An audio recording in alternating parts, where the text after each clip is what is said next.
Welcome to Thinking Deeper by 6-7. Imagine telling a die-hard Star Wars fan that their favorite books are just fan fiction. Oh, that would not go over well. No, it wouldn't. Yeah. And then imagine taking a time machine back to the 4th century, finding an early Christian, and telling them the exact same thing about their favorite gospel. Right, the exact same reaction. Exactly. So today, we are exploring the messy, highly contested process of how an official canon is formed.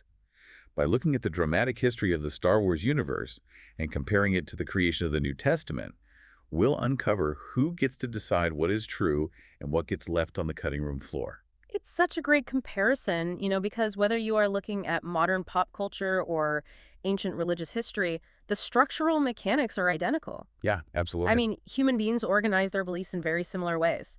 So whether it's executives arguing in a modern boardroom in California or bishops debating in a desert council in Egypt, Yeah. the struggle is the same. They're just human institutions trying to define reality, right? Exactly. They have to manage these sprawling narratives and establish authority over a community that is just incredibly passionate. For you listening, think of this deep dive as an intellectual journey to understand how ancient religious history and modern pop culture share the exact same structural growing pains.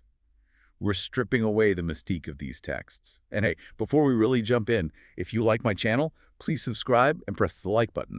Consider it a way of establishing our own little authoritative canon right here. I love that. And to really ground this whole discussion, we first need to define what a canon actually is. Right. Let's start there. So in early Christian studies, and increasingly in pop culture, a canon is a collection of works considered to be strictly authoritative or genuine. So it's the ultimate measuring stick for truth. Precisely. When historians talk about the biblical canon, they mean the boundary drawn around the 27 texts of the New Testament, and the implication there is massive. Because anything inside that boundary is divinely inspired truth. Right. Yes, and anything outside of it is, well, maybe supplementary reading, or at worst, it's dangerous heresy.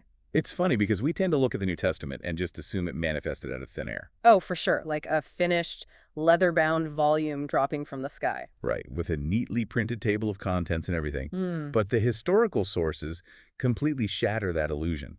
Settling on those 27 books was a chaotic conflict that literally took centuries. It really did. Different communities fought bitterly over what belonged inside that boundary of truth. So to help visualize the mechanics of this chaos, we're going to use a modern case study.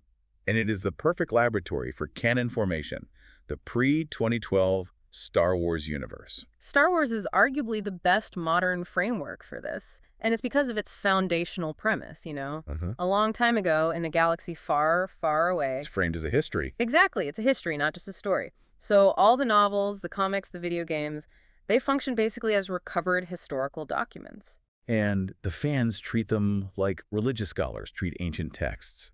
They're trying to piece together a single authoritative saga. Right, they want historical continuity. And before Disney bought the franchise in 2012, that historical archive was utterly massive. I mean, we were talking about an ecosystem known as the expanded universe. Yeah, hundreds of authors contributing to this one timeline. Picking up right after Return of the Jedi and stretching decades into the future.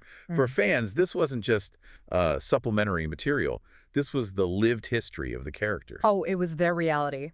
Han and Leia get married. They have 3 kids. Right, and one of them eventually falls to the dark side. Yeah, and even Luke Skywalker, who we see in the films as this detached, celibate monk figure, he actually falls in love. Wait, really? Luke gets married? Yes, he marries a woman named Mara Jade, and Mara Jade is such a crucial figure in this comparison. Who was she? Exactly. She's introduced as the Emperor's Hand, basically a highly trained Imperial assassin. Oh, wow. Yeah, and her character arc going from a villain serving the dark side to a powerful Jedi and Luke's wife is one of the most developed narratives of that whole publishing era. I can imagine readers getting super attached to that. Millions of readers. To them, she was as real as Obi-Wan Kenobi. The world building is just staggering. I mean, you've got the galaxy being invaded by this extragalactic species called the Yuuzhan Vong. Oh, they were terrifying. These zealot-like aliens who use organic biotechnology and are totally immune to the Force. And then you have brilliantly complex villains like Grand Admiral Thrawn. Right, the blue-skin tactical genius. Exactly. He nearly dismantles the New Republic using sheer intellect instead of space magic. A whole generation grew up with this material as their primary reality. And at the time, that material was categorized as C-Canon. Right, and fans feared Thrawn as much as Darth Vader. But when you have hundreds of authors playing in the same sandbox for decades, contradictions are completely unavoidable, aren't they? Oh, it was a severe administrative nightmare. Characters would be in two places at once, or the rules of technology would suddenly change. So how did they manage that? To keep the universe from collapsing, Lucasfilm employees had to step in. They instituted this rigid, almost theological hierarchy of sources. Oh, I see. Yeah, they built a massive internal database called the Holocron to track every single character, planet, and event. And they assigned them different tiers of canonical reality. It sounds like Lucasfilm was essentially acting like an ancient religious council long before Disney stepped in. They absolutely were. At the absolute apex of this pyramid, they placed G-Canon, right, the G standing for George Lucas. Exactly. That consisted exclusively of his 6 original movies. They were the unquestionable highest authority. So if a novel said one thing, but George Lucas made a movie that contradicted it. The novel's version was instantly overwritten. The creator figure had absolute supremacy. And sitting just below that, you had T-Canon, or television canon. Right, introduced for shows like The Clone Wars, because those shows were heavily influenced by Lucas and his close protege, Dave Filoni. They carried immense weight. Basically overriding almost everything else except the films. Exactly. And then you plunge into the chaotic depths of C-Canon. Which is the expanded universe. The novels, the games, the comics. Yeah, and Lucasfilm's official stance on C-Canon was incredibly ambiguous. They said these stories may or may not describe the true saga. Wow, may or may not. So it's a lower tier of reality. Yeah.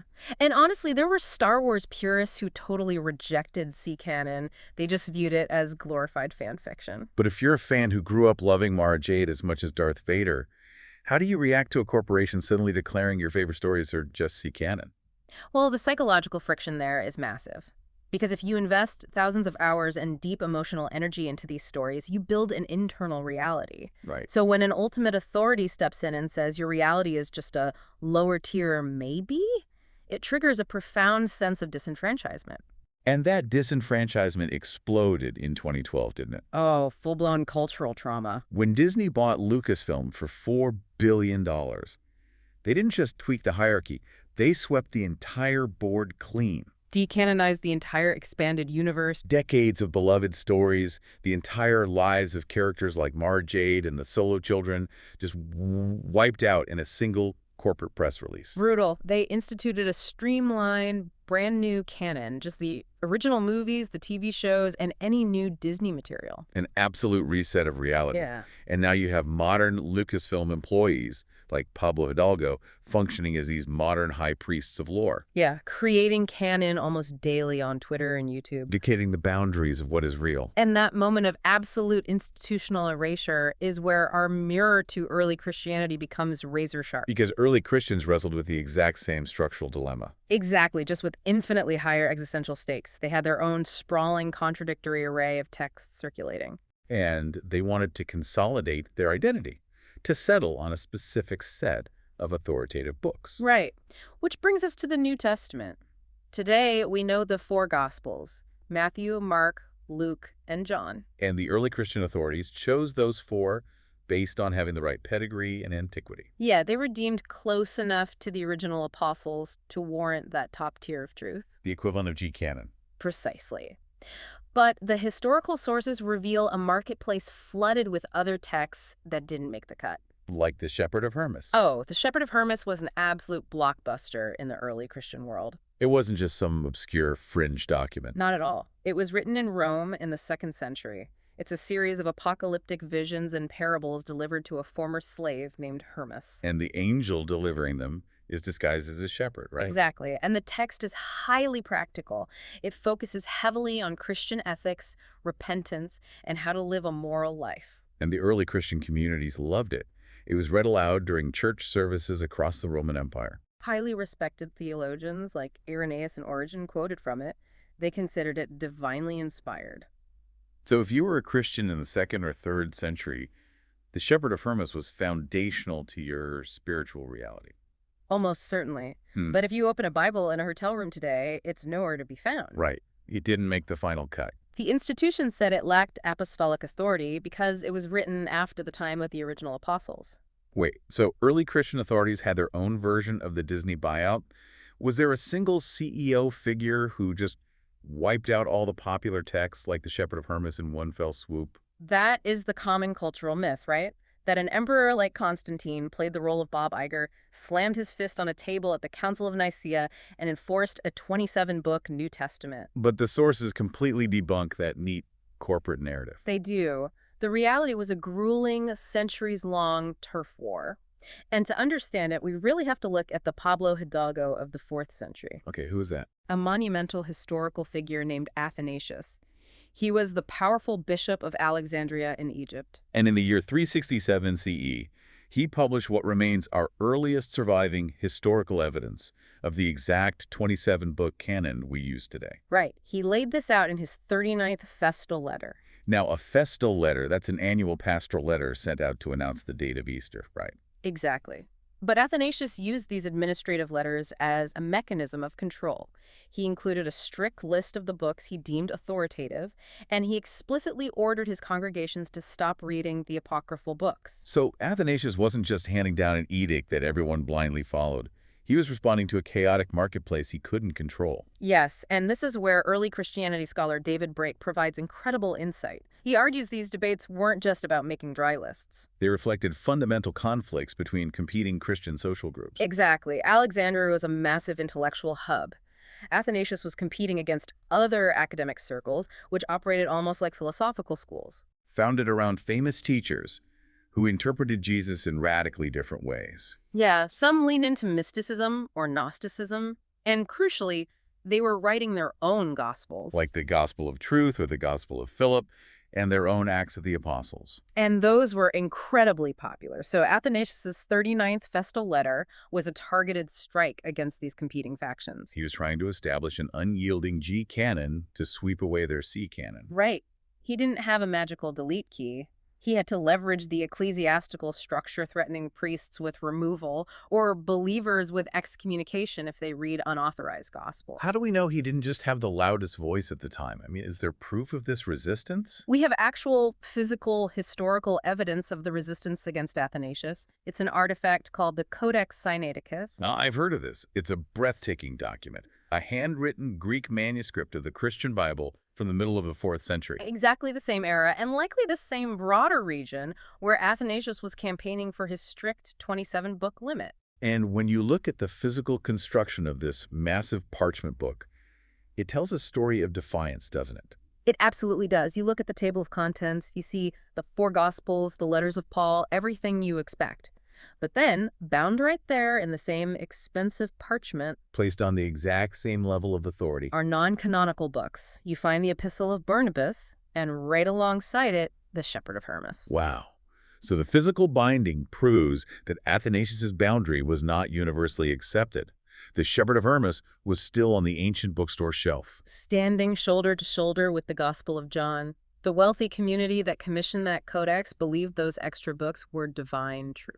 Athanasius eventually won the bookstore shelves, but it was not guaranteed. No, the institution slowly starved the alternative texts of oxygen by simply refusing to copy them, but for a very long time it was fluid. Whether you're creating your own headcanon to include Mara Jade, or you are an ancient Egyptian Christian fiercely defending a text, this process dredges up incredibly visceral emotions.